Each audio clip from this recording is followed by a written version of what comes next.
July 28వ తేదీన మా deputy commissioner గారి ఆదేశాల మేరకు బిస్మీ ఇండస్ట్రీస్లో ఒక industrial migrant worker west Bengal సంబంధించిన అతను ప్రమాదవశాత్తు కాగుతున్న నూనెలో పడి చనిపోయాడని చెప్పేసి అది ఫ్యాటల్ యాక్సిడెంట్గా అది అసిస్టెంట్ కమిషనర్గా నేను చూడాల్సి ఉంది కాబట్టి అక్కడికి విజిట్ చేయడం జరిగింది ఆ బిస్మీ ఇండస్ట్రీస్ని.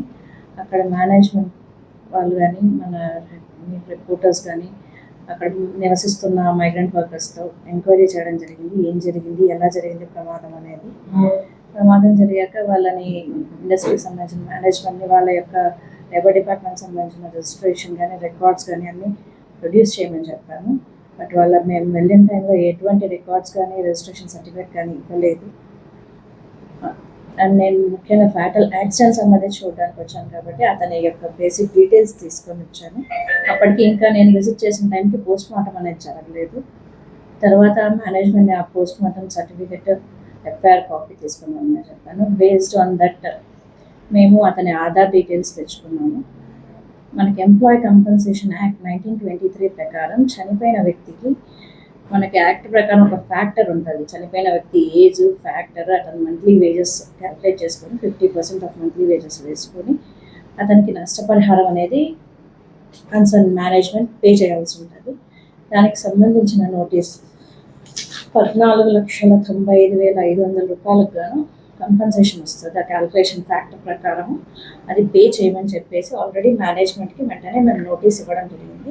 30 రోజుల్లోగా ఆ కంపెన్సేషన్ అమౌంట్ సంబంధిత అతని పై ఆధారపడిన కుటుంబ సభ్యులు భార్య, తల్లి, పిల్లలు ఉన్నారని చెప్పారు.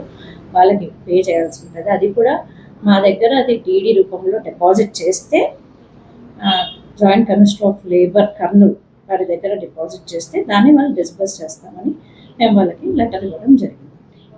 ఇది జరిగింది. బిస్మీ ఫ్యాక్టరీ అనేది దానికి పర్మిషన్ లేదు అనేది ఉన్నది. ఎంఎస్ఎం కింద నడుస్తుంది అనేది బిస్మీ. సో అదే బిస్మీ ప్రెమిసెస్ లో ఆయన చనిపోయాడు. బిస్మీ ప్రెమిసెస్ లో చనిపోయాడు. ద సేమ్ టైం అదే బిస్మీ పర్మిషన్ మేము అడిగినప్పుడు బిస్మీకి సంబంధించి వాళ్ళు ఎటువంటి రికార్డ్స్ ప్రొడ్యూస్ చేయలేదండి. ఉన్నాయి అంటున్నారు కానీ మేము విజిట్ చేసినప్పుడు వాళ్ళు ఎటువంటి రికార్డ్స్ అయితే ఇవ్వలేదు, ఎటువంటి రిజిస్ట్రేషన్ సర్టిఫికేట్ ఇవ్వలేదు. ఇది కూడా మాకు ప్రొడ్యూస్ అది మీకు చెప్పినట్టుగా ముందుగానే దానిలో దగ్గర 200-250 వర్కర్స్ పై మాట పనిచేస్తున్నారని వాళ్ళు చెప్పారు అక్కడున్న బేసిక్ ఇన్ఫర్మేషన్ ప్రకారం. సో దానికి సంబంధించి మా డిప్యూటీ కమిషనర్ గారు వాళ్ళకి నోటీసులు ఇవ్వడం కూడా జరుగుతుంది. సార్ దృష్టిలోకి తీసుకెళ్ళాను. సార్ ఇది big factory, more than 250 members workers కాబట్టి సార్ గారు తర్వాత చూస్తాను, నేను ఇస్తానని కూడా చెప్పారు.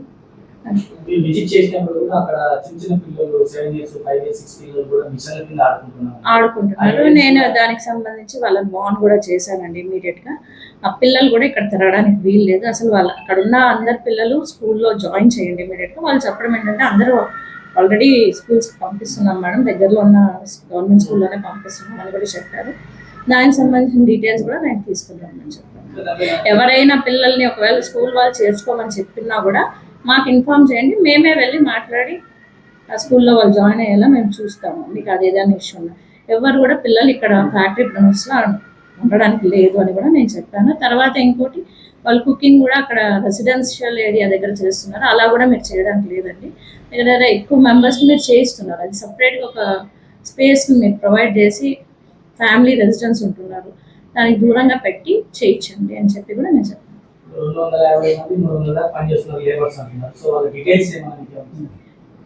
వాళ్ళు ఎటువంటి రికార్డ్ ఏమి ఇవ్వలేదండి. నేను అదే చెప్తున్నా, నేను విజిట్ చేసిన ఫస్ట్ మినిట్ వాళ్ళని అడిగింది మీకు దగ్గర డిపార్ట్మెంట్ సంబంధించిన రిజిస్ట్రేషన్ సర్టిఫికేట్ ఏముంది, రిజిస్టర్స్ ఏమున్నాయి నాకు ప్రొడ్యూస్ చేయండి అన్నారు. వాళ్ళు అప్పటికప్పుడు మా దగ్గర లేవు మేడం, తెస్తాం మేడం అన్నారు. But they didn't bring as per అంటే మేము ఆన్ డిమాండ్ మేము అడిగినప్పుడు వాళ్ళు ఇవ్వలేదు కాబట్టి మేము అది లేనట్టుగానే మేము కన్సిడర్ చేస్తాం.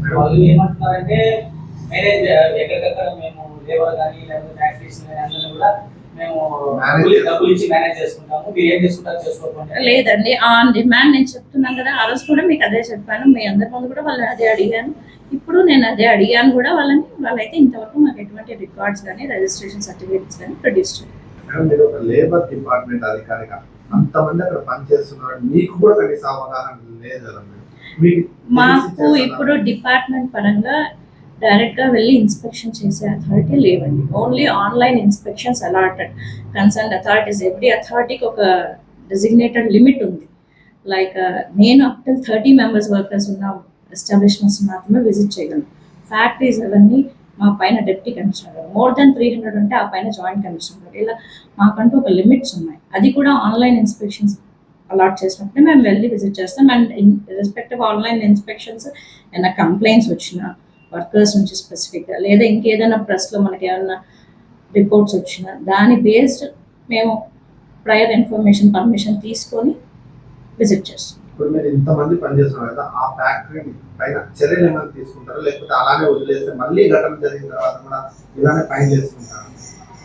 అండ్ మీకు ఆల్రెడీ చెప్పానండి, అది ఫ్యాక్టరీ అనేది నా పరిధిలోకి రాదండి. 250 మెంబర్స్ వర్కర్స్ అనేది.